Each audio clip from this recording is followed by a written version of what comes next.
It's time for Westside.Technology Declassified, where we reveal the inner workings of technology operations at District 66. This is episode number 13, recorded October 25th, 2017. Matt Lee and Greg Betts are here with me again, and we're going to be focusing upon other things, the new Google Calendar, and some basics you might be missing out on your Mac. How are you doing, gentlemen? Hey, great. Yourself? Very good. I'm doing good. Greg, I think you think we're going to kick this thing off with a quick little recap about what happened But earlier this week. first, I just the Vikings are doing really well this year, so I just have to give some kudos to them. My favorite team. They're leading the North Division, Greg.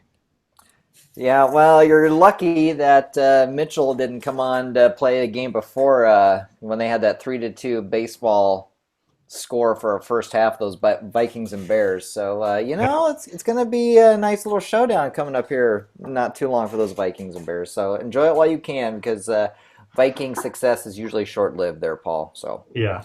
good luck. Anyway, this is not a sports podcast, so sorry for the interruption. But Greg, I'll let you go on to what Oh, we're really thanks. supposed to be talking about. Um, So on Monday, the 23rd, we had our professional learning day, and the secondary experienced an implicit bias speaker from Harvard. And the elementary, one of the highlights that they had this fall was their fall tech experience, where all elementary teachers are able to go in to the classroom with their iPads and they work with kids on showing what they're learning, leveraging our technology. And so, through a lot of discussion and dialogue this year, we came to the focus on publishing. And so, this fall, K2 they worked on Book Creator. 3-4 worked on Google Slides, like showing student examples of work.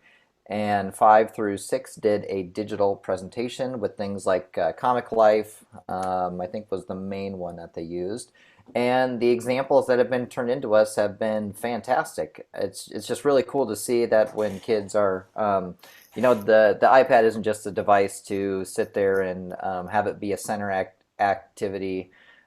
Kids can actually get in there and use it and show what they're learning and do even more than they would have been able to do before. So just really neat to see the examples that are coming in from our teachers.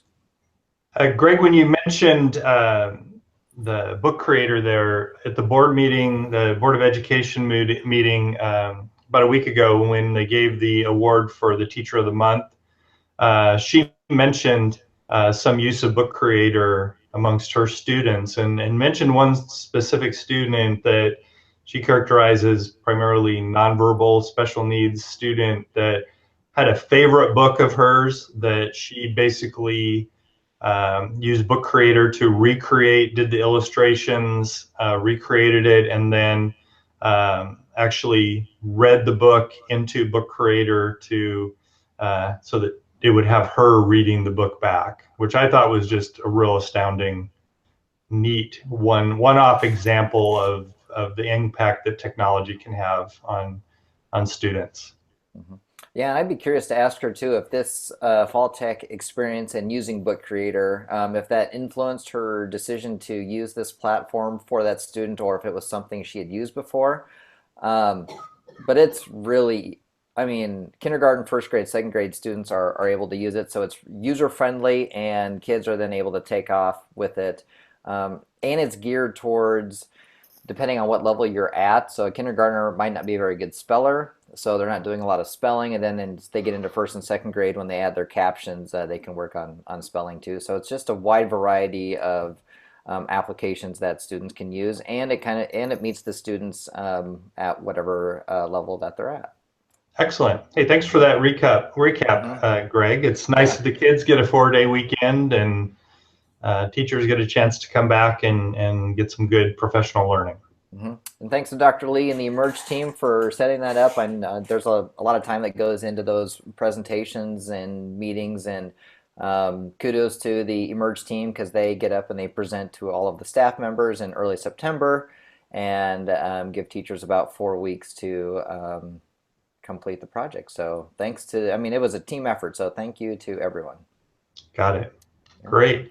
Well, let's move on to our first segment. Dr. Lee, there's surprise, surprise. Google came out with something new in G Suite.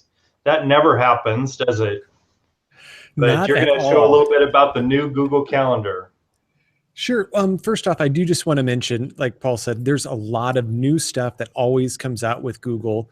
And we really try to walk the fine line between getting these really cool new tools into the hands of people, but also not wanting to have stuff change so much that you don't recognize things anymore. And I know that's kind of a tough line to walk sometimes. However, with the new Google Calendar that I'm going to share, it is really, really nice because we have an opt-in period with it. So you can opt in and check out the new Google Calendar, see what it's like. And if you don't like it, you can back out back to the old version up until about the start of second semester. So you got about a month and a half here to dip your toe into it, see what it's like, see if you like it, and try to get used to it before we have to switch over come the start of the next semester. So let me share my screen here so you can see what it's like. So this is the old screen. And Paul and Greg, are you guys seeing my window here? Sure Yes. do. Okay, so this is the traditional Google Calendar. And you can see here kind of the old interface. However, you'll start to notice that this Use New Calendar blue button is beginning to show up in your calendar now. When I click that, it gives me an option to check out a fresh new look. And when I click upgrade, it switches me to that fresh new look. Now, if this is the first time you've updated, it'll have a little window that pops up here, and it'll start to walk you through some of the new features. But I'm going to show you just a couple that I like the best. So you have a drop down here where we can pick from a schedule view, which is everything that's going on, what I have going on today, what's going on this week, or what's going on this month.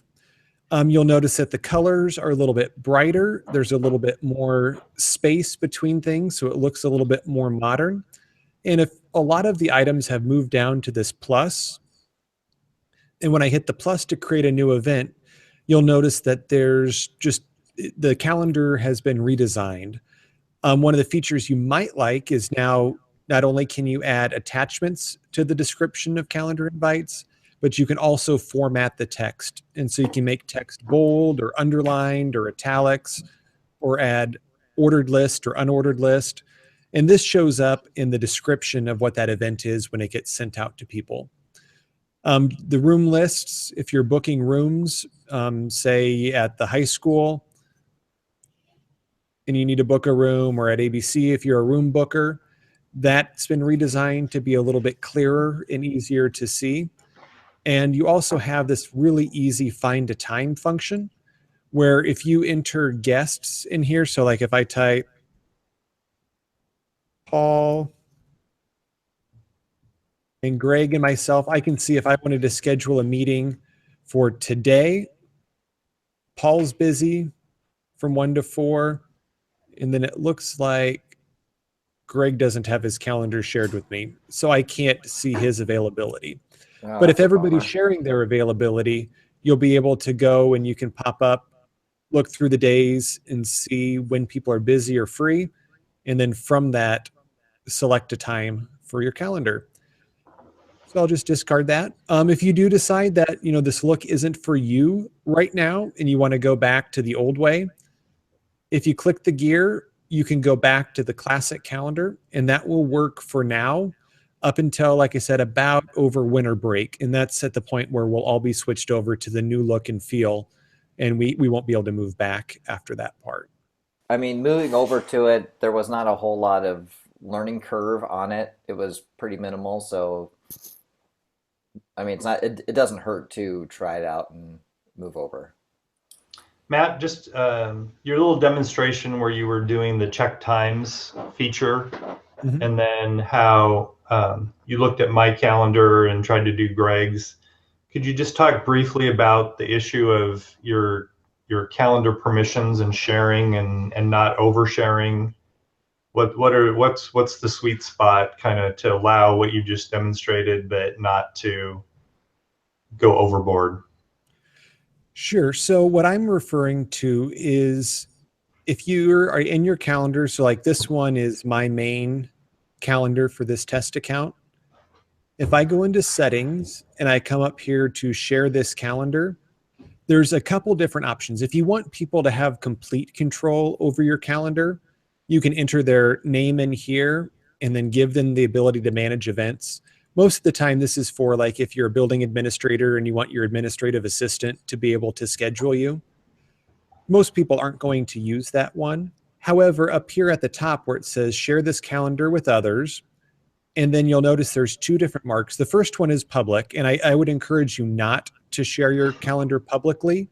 It won't really hurt anything if you're just doing free and busy, but I don't think that's something that's necessary. However, this bottom one that says share this calendar with everybody in the organization, Westside Community Schools, and then see free or busy information. What that does is it lets anybody at Westside, which would be a student or a teacher, see your calendar, but only be able to see blocks of time that are on it. And all it says is busy. So if you have a meeting from 1 to 3 and it's on your calendar and you have this selected, everybody will be able to see that there's a chunk of time from 1 to 3 that's blocked out, but they won't be able to see what that event is. They won't be able to see who's invited to it. They won't be able to see the name of it. And by doing this, it allows you to do things like find a meeting time, let people look up and propose meeting times to you and to be able to see when you're free. And it just makes scheduling meetings that much quicker because you automatically, or you're able to know when that person has a prior commitment. If you did see event details, that would change things. And that would be something I don't recommend because that would allow everybody, student or teacher, to be able to see the name and the attendees of events you're doing. So you probably would not want to do that if you have things on your calendar like meet with Johnny's parents at 7 a.m. or, go up and talk to principal at 3:30 p.m. That probably would not be appropriate, and that would be a little bit of oversharing. But if you just do free or busy information, it makes things run a little bit quicker, and it doesn't really hurt anything. It just shows that that time has been blocked out. Is that kind of what you were wondering? Yeah. Thanks for doing that. And again, that feature was there before the new calendar that we're introducing. It was just those settings are pretty much unchanged from the old calendar to the new. But I just thought it was a good opportunity to talk about that as far as the value that it can offer, but also the dangers if you have the settings set to overshare. So. And I think as we move more and more in the district to really having everything run through the calendar, having that free and busy information available is going to be really important because, like with anything, if we schedule a meeting that's a district-wide meeting, there's going to be a calendar invite that goes out. Toolbox meetings, grade level meetings, all of those have invites sent out. If you attend a conference, you get a calendar invite. And by showing that free and busy information, that just lets you let other people know what's going on. And if they want to schedule time with you, they'll realize that you're out of the office or you're over at ABC. And it just makes things run smoother. Yeah, systems like, was it Doodle that allow you to plan, have people give feedback on how to, best time to have a meeting. Those are great, but this would be neat to have it all for people that are in the district. It's a good way to just do it really fast. So I agree.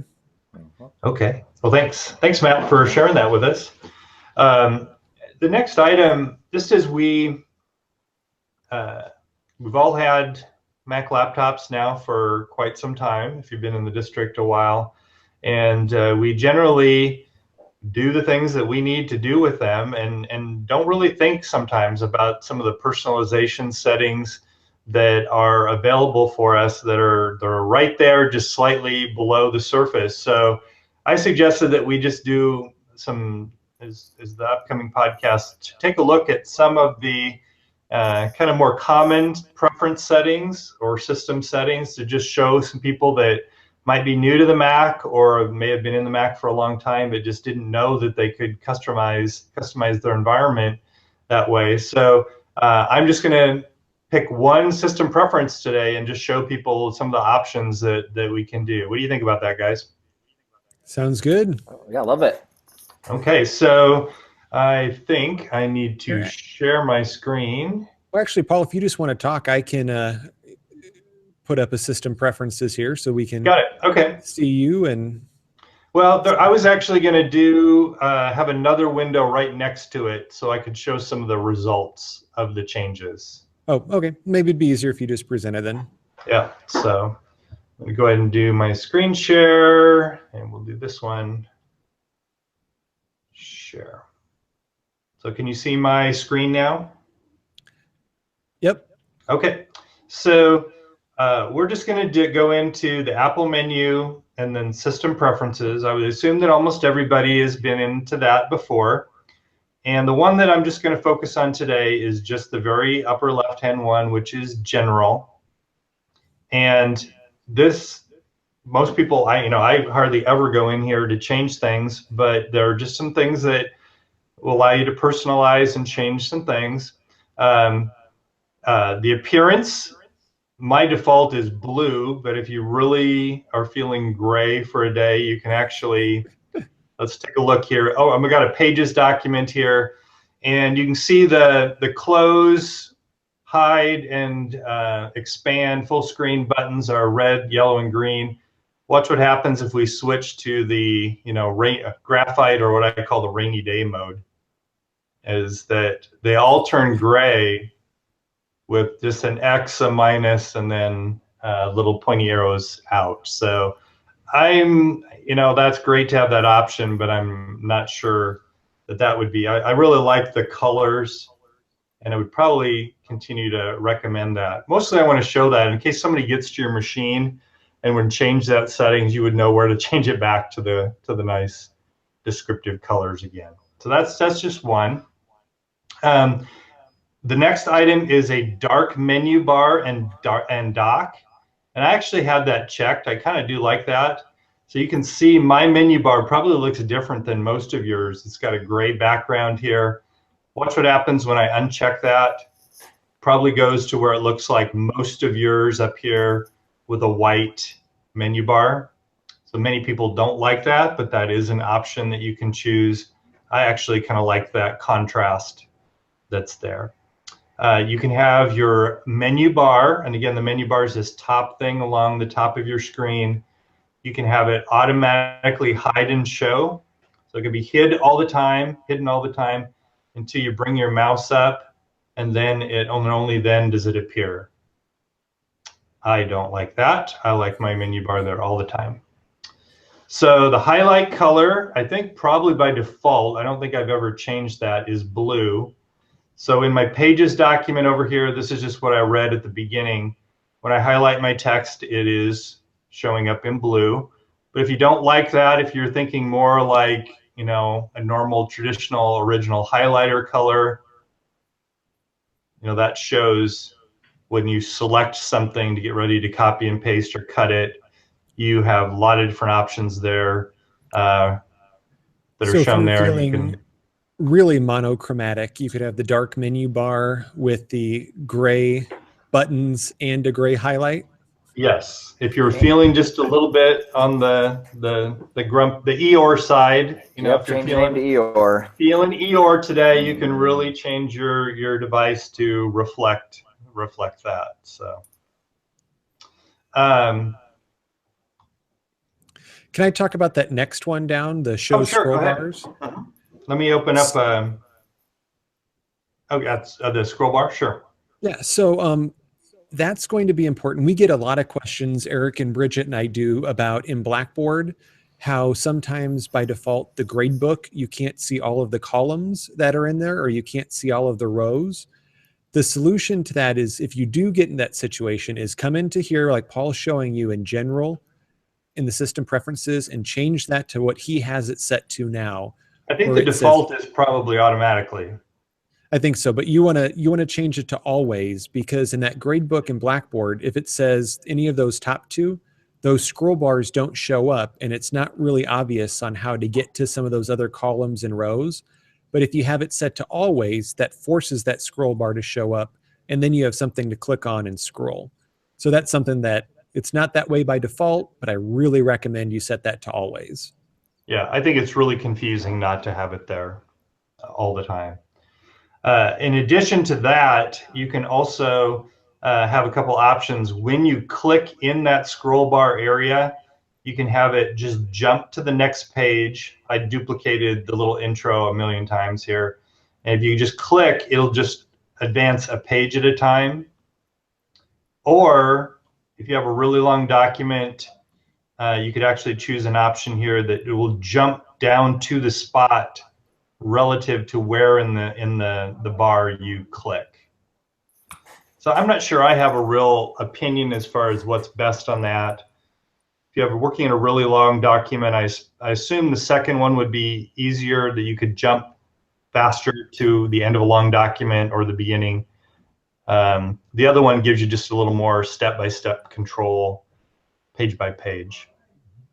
So here you have the option to select your default web browser. Many people have that set to Chrome. I still keep mine at Safari, but some people use Firefox, but I'd say most people use Chrome, and that's probably what we'd recommend. You have an option when you are closing an app to force it to always remind you to keep changes when you close a document, to close windows when quitting an app. You can choose that. You have recent item menus on almost every document, every application. You can choose how many recent items you want to remember. And Matt, I'm not as big of an iCloud person as you are. Could you talk briefly about the handoff between this Mac and your iCloud services? Sure. So real briefly, handoff is the technology that allows you to start typing something on your phone or your iPad and then be able to pick up where you left off on your desktop. And so if you had that enabled, if you look at Paul's screen down by where the little smiley Mac face is, Paul, can you point to the Finder icon there? To the left of that, there would be an icon that pops up showing the app that you're using on your phone or using on your iPad. And if you were to click on that, it would open that app up along with the document that you were working on.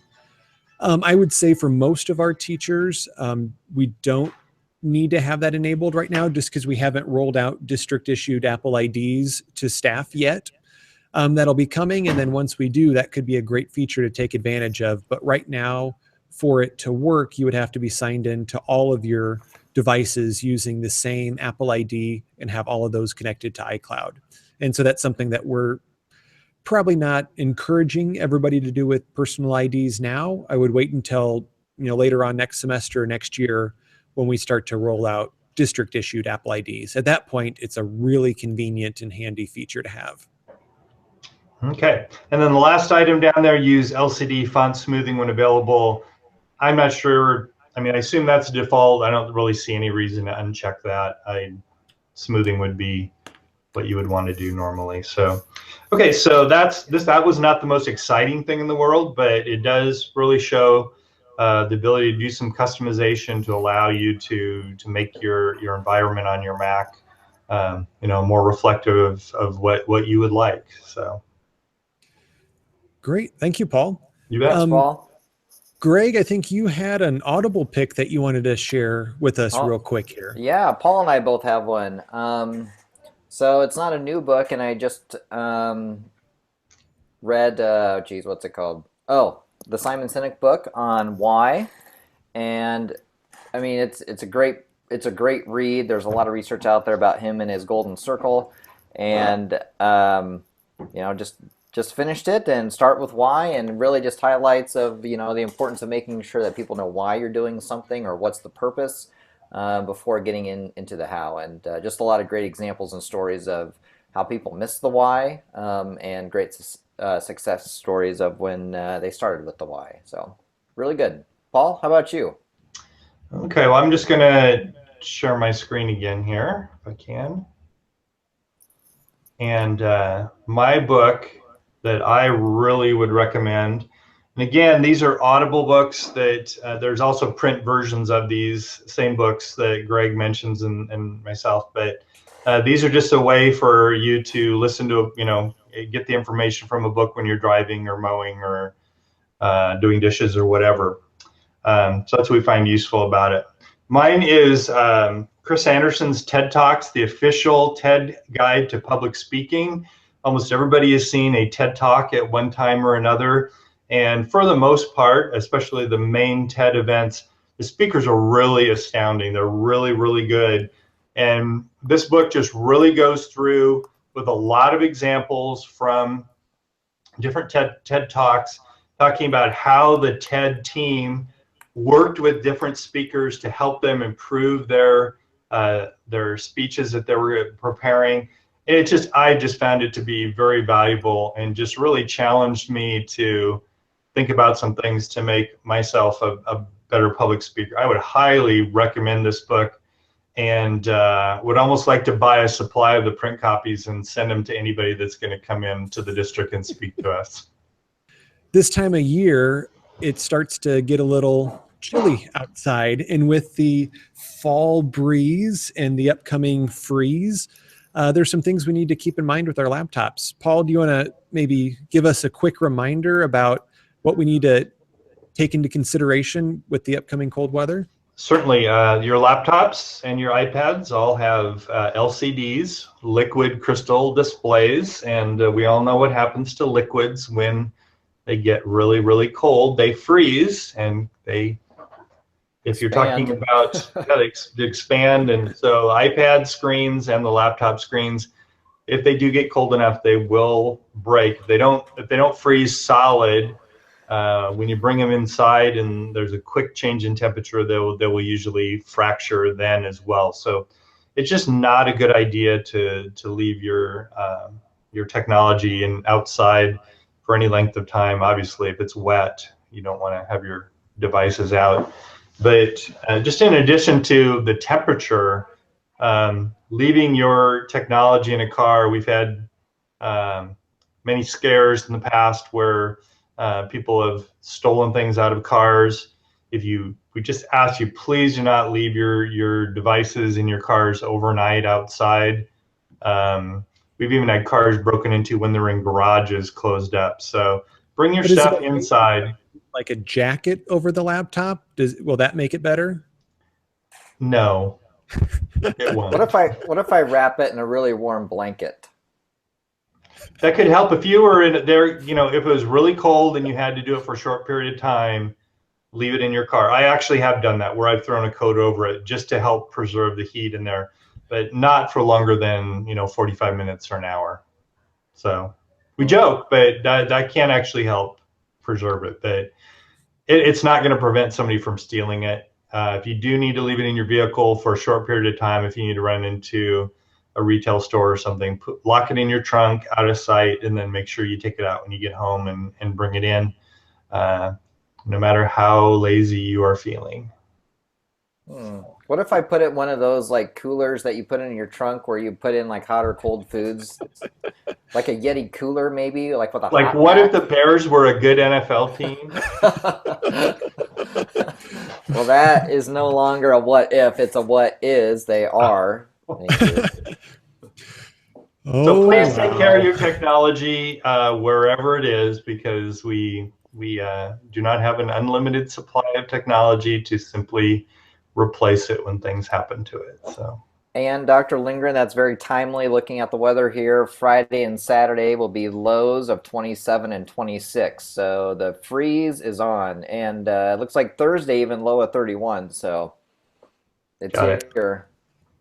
Be kind to your technology, please. All right. The last little bit I just wanted to make a quick plug here is we have some upcoming trainings that I'm really excited about, and I would love for you to sign up and come and join us. So coming up here on the 30th next week, we have a What's New with Google training where we're going to go over some of those brand new features that have been rolling out to Google with Google Classroom, Google Sites, Google Calendar. We'll talk a little bit about Inbox and go over all of the great new features we have access to. And then my two personal favorites coming up on the 13th and the 20th of November is my Keynote Ninja series. It's back. It's in 2 parts, so we can go more in depth over the tools and techniques that you can use to make engaging presentations that are fun to experience, fun to watch, but also help you convey your message better and in a way that helps students retain information more. So you can check out those and all of the agenda for the spring semester on Area 66. So if you come to area66.westside66.org, click on upcoming technology trainings, you'll see a full list as well as descriptions. And if you're interested in coming to a training, we do ask that you register ahead of time just so we can gauge how many people are going to be here. You would just send an email to Deanna over Gmail and she will get you added to our list. Excellent. So go to tech trainings. Yeah, they are really good, Matt. Your team does a great job with those. Thank you, guys. Well, thanks, guys. We covered quite a few things today. Appreciate your participation, and hopefully people picked up some new items and reviewed some things that maybe they knew in the past but had forgotten about. So thank you. And as we wrap up the October session, will we be doing another one in November? I believe so. We'll have one coming up in November here. Okay. So excellent. All Thank right. you guys, and we'll sign off here. And thanks all of you for watching and listening. Join us again next month for another Westside Technology Declassified podcast. Thanks for listening.